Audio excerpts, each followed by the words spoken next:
2 ವರ್ಷ ಪೂರೈಸಿದ ಕಾಂಗ್ರೆಸ್ ಸರ್ಕಾರ ಐತಿಹಾಸಿಕ ಯೋಜನೆಗಳಿಂದ ಇತಿಹಾಸ ನಿರ್ಮಿಸಿದ್ದೇವೆ. ದಳ ಬಿಜೆಪಿ ಅವರು ನೀಡಿದ್ದಾರೆ. ರೇವಣ್ಣ ಯೋಗೇಶ್ವರ್ ಬಡವರು ಅವರೇನು ಕೊಡೋದು ಬೇಡ. ರಾಜ್ಯದ ಜನತೆಗೆ ಡಿಕೆಶಿ ಗುಡ್ ನ್ಯೂಸ್ ಏನು? ಯುವ ಕಾಂಗ್ರೆಸ್ ಕಾರ್ಯಕರ್ತರಿಗೆ ಡಿಸಿಎಂ ಕಿವಿ ಮಾತೇನು? ರಾಜ್ಯದಲ್ಲಿ ಕಾಂಗ್ರೆಸ್ ಸರ್ಕಾರ ಅಧಿಕಾರಕ್ಕೆ 2 ವರ್ಷಗಳು ತುಂಬಿದ ಹಿನ್ನೆಲೆಯಲ್ಲಿ ಸರ್ಕಾರ ರಾಜ್ಯದ ಜನರಿಗೆ ಸಿಹಿ ಸುದ್ದಿ ನೀಡಲು ಮುಂದಾಗಿದೆ. ಗ್ಯಾರಂಟಿ ಯೋಜನೆಗಳ ಹೊರತಾಗಿಯೂ ಸಿದ್ದರಾಮಯ್ಯ ನೇತೃತ್ವದ ಕಾಂಗ್ರೆಸ್ ಸರ್ಕಾರವು ಇನ್ನಷ್ಟು ಜನರಿಗೆ ಹತ್ತಿರವಾಗಲು ಸಿದ್ಧತೆ ನಡೆಸಿದೆ. ಈ ಕುರಿತು ಮಾಹಿತಿ ನೀಡಿರುವ ಉಪಮುಖ್ಯಮಂತ್ರಿ ಡಿಕೆ ಶಿವಕುಮಾರ್, ಕಾಂಗ್ರೆಸ್ ಸರ್ಕಾರಕ್ಕೆ 2 ವರ್ಷ ತುಂಬಿದ ಹಿನ್ನೆಲೆಯಲ್ಲಿ ಮೇ 20ರಂದು ವಿಜಯನಗರದಲ್ಲಿ ನಡೆಯುವ ಸಮಾವೇಶದಲ್ಲಿ ತಾಂಡಹಟ್ಟಿ ಸೇರಿದಂತೆ ಕಂದಾಯ ಭೂಮಿಯಲ್ಲಿ ವಾಸವಿರುವ 1 ಲಕ್ಷ ಜನರಿಗೆ ಪಟ್ಟಾ ಖಾತೆ ನೀಡಲಾಗುವುದು ಎಂದು ಘೋಷಿಸಿದ್ದಾರೆ. ದಳ ಬಿಜೆಪಿ ಅವರು ನೀಡಿದ್ದಾರೆ.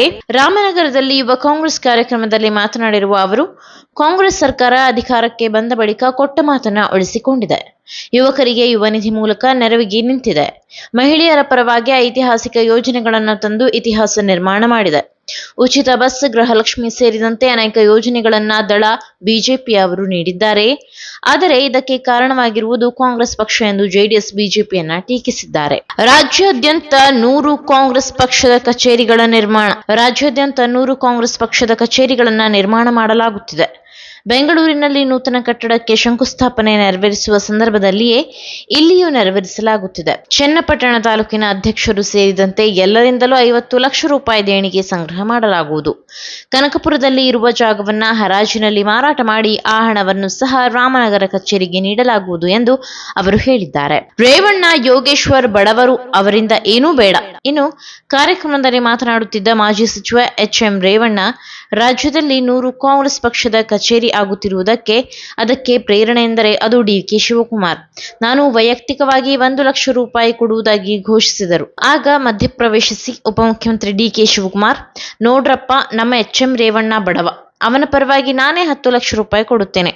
ಯೋಗೇಶ್ವರ್ ಕೂಡ ಬಡವ, ಅವನು 1 ರೂಪಾಯಿ ಕೊಡುವುದು ಬೇಡ, ಅವನ ಪರವಾಗಿ ನಾನೇ 25 ಲಕ್ಷ ರೂಪಾಯಿ ಕೊಡುತ್ತೇನೆ ಎಂದು ಹೇಳುವ ಮೂಲಕ ಕಾಂಗ್ರೆಸ್ ಪಕ್ಷದ ಕಚೇರಿಗೆ ಸ್ವಂತ ಜಾಗವನ್ನ ನೀಡುವುದಾಗಿ ಅವರು ಘೋಷಿಸಿದ್ದಾರೆ. ನಿಮ್ಮನ್ನು ನಾಯಕರನ್ನಾಗಿ ರೂಪಿಸುವುದು ನನ್ನ ಗುರಿ. ಕಾಂಗ್ರೆಸ್ ಪಕ್ಷ ಮಹಿಳೆಯರ ಮೊಗದಲ್ಲಿ ನಗು ತರಿಸಿದೆ, ಯುವ ಸಮೂಹಕ್ಕೆ ಅನುಕೂಲ ಮಾಡಿದೆ, ಅಲ್ಲದೆ ರಾಜ್ಯದ ಅಭಿವೃದ್ಧಿಗೆ ಶ್ರಮಿಸುತ್ತಿದೆ. ಇನ್ನು ಈ ಯುವ ಕಾಂಗ್ರೆಸ್ ನಾಯಕತ್ವದ ಬೆಳೆಸುವಲ್ಲಿ ಪ್ರಯೋಗಶಾಲೆಯಂತಿದೆ.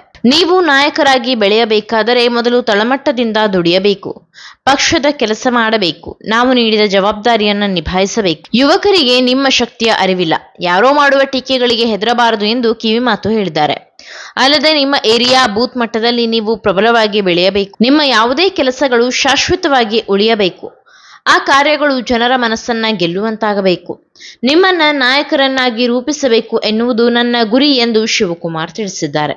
ಈ ವಿಡಿಯೋ ನಿಮಗೆ ಇಷ್ಟವಾಗಿದ್ದಲ್ಲಿ ಈ ಬಗ್ಗೆ ಕಮೆಂಟ್ ಮಾಡಿ, ವಿಡಿಯೋನ ಲೈಕ್ ಮಾಡಿ, ಶೇರ್ ಮಾಡಿ, ನಮ್ಮ ಚಾನೆಲ್ನ ಸಬ್ಸ್ಕ್ರೈಬ್ ಮಾಡದಿದ್ದಲ್ಲಿ ಬೇಗ ಸಬ್ಸ್ಕ್ರೈಬ್ ಮಾಡಿ. ಧನ್ಯವಾದ. ಬೆಂಗಳೂರಿನ ಬೆಸ್ಟ್ ನೀಟ್ ಕೋಚಿಂಗ್ ಅಕಾಡೆಮಿ ಅಂದ್ರೆ excellence NEET academy. NEET crash course and NEET long term coaching admission ಪ್ರಾರಂಭ.